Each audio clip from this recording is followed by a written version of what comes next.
Hello everyone, welcome to episode 111 of Chatting with Anthony. This episode, I'm going to call you to make your suffering worthwhile. Now this is something that, like pretty much all the episodes I believe I've made, applies to all of us. I'm not saying, I don't want you to feel like you're singled out. I need to do this too. I think we all should do this to varying extents, and I will try and explain that throughout the video. So, you have to understand that everybody must suffer.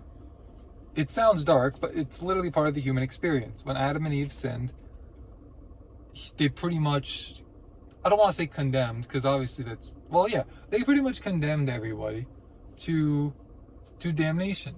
And God came to redeem us from that. But also within that, we must suffer while we're on this earth. As God also said to Adam and Eve, yeah, he did say this to Adam and Eve. I'm like 90% sure. If not, he said it to somebody in the Bible.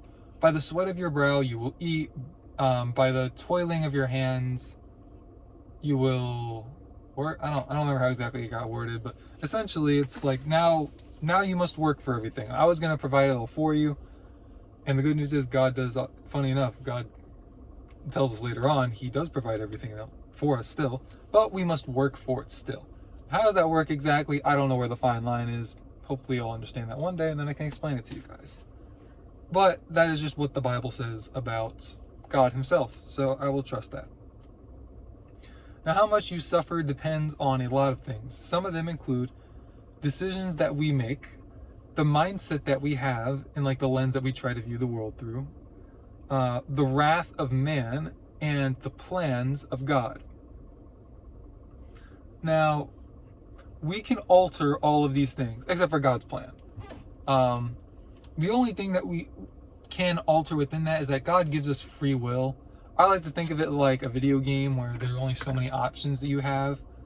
And like God knows that. So it's like, look, if you have these 5 options, these 2 here are good, this one's and then these 2 are bad. Regardless of which of these, you're going here. Kind of like Jonah with Nineveh.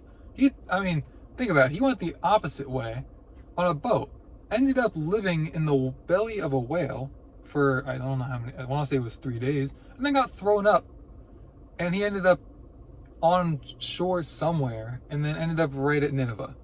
Nineveh? Yeah, I think so. So it's kind of like, you could do this the easy way or the hard way. I prefer the easy way. I'd assume you also prefer the easy way. So we're in the same boat. So that's why you should keep watching this video. See, my salesmanship's coming in good. Those decisions that we make and the mindset that we have also alters those decisions. If we try to have a more optimistic versus pessimistic mindset, of course, in general, like it's good to be pessimistic when it comes to certain things, like the state of the United States. I think we should be a little bit pessimistic about that. Certain things like stock market, cryptocurrency, for example, it's good if you have like a more pessimistic view of it, not to a point where you let it engulf you to where it's like you can't make good rational decisions, but to where you are cautiously pessimistic or cautious. You need to be cautious regardless of pessimism or optimism. The wrath of man, which demonic entities influence that. Satan himself can influence that. If Satan comes at you, if Satan himself comes at you, then that means you're doing something good, because he can only be in one place at once. And so if he chooses you, keep going.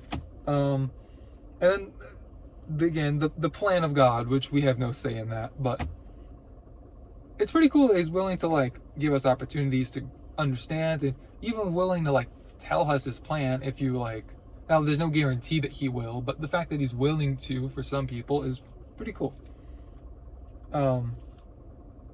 And I should clarify, I'm talking specifically about prophecy. Each moment of suffering is a chance for us to grow. If we are suffering physically, it is a chance to grow stronger. Now, if you're sick, for example, then that you might not be getting physically stronger, but your physical ailment can cause you to get mentally stronger. When it comes to your family situation, business ventures that might not be doing so well, content and how to approach that, for just some examples. those will help you grow from an emotional and mental standpoint. And depending on what it is, like for example, if you have to like fix something outside of the house, you can get physically stronger while you get mentally stronger. See, a lot of this stuff crosses over. And then from a spiritual perspective, each moment that we're suffering and we're doubting our trust, that we're doubting God rather than trusting God, whether in regards to like whether we're doubting faith altogether in terms of like whether he's even real or not,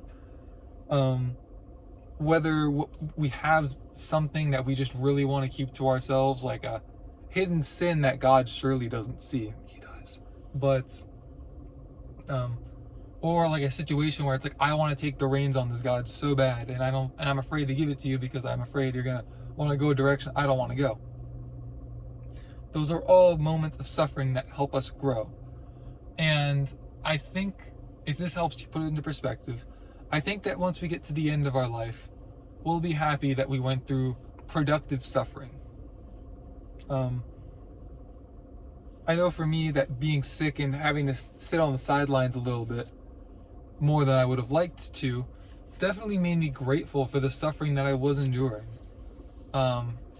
It helped me be stronger for the moment that I was in, but it also just gave me a chance to reflect, like, wow, life is really cool. We were like building stuff with your hands, not necessarily from like a physical standpoint in terms of like building like a shed, for example, but just trying to grow something is honestly an awesome experience. It's not going to be fun every day, but like if you have a kid, you watch them grow, you watch them mature, great. Now a YouTube channel is not the same thing to a child, but the concept I think is fairly similar. And so within this, I believe that seeking out pain is good, and I think that we should look to seek after it, but also understand that it's going to find you regardless. Now, if you seek it out, you have to understand that it will likely be easier to deal with the pain that naturally finds you. But you have to, but I guess what I'm trying to say is you should grow regardless, because you're going to have to deal with stuff no matter what. And if you by making the most out of your pain, you're going to learn a lot about yourself. And that again is beneficial, because you'll understand more where to grow. You'll understand what your tendencies are. There are a lot of positives within that. So anyways, that is all I have for this episode. Thank you guys for watching. Stay safe. God bless. I'll see you bozos in the next one.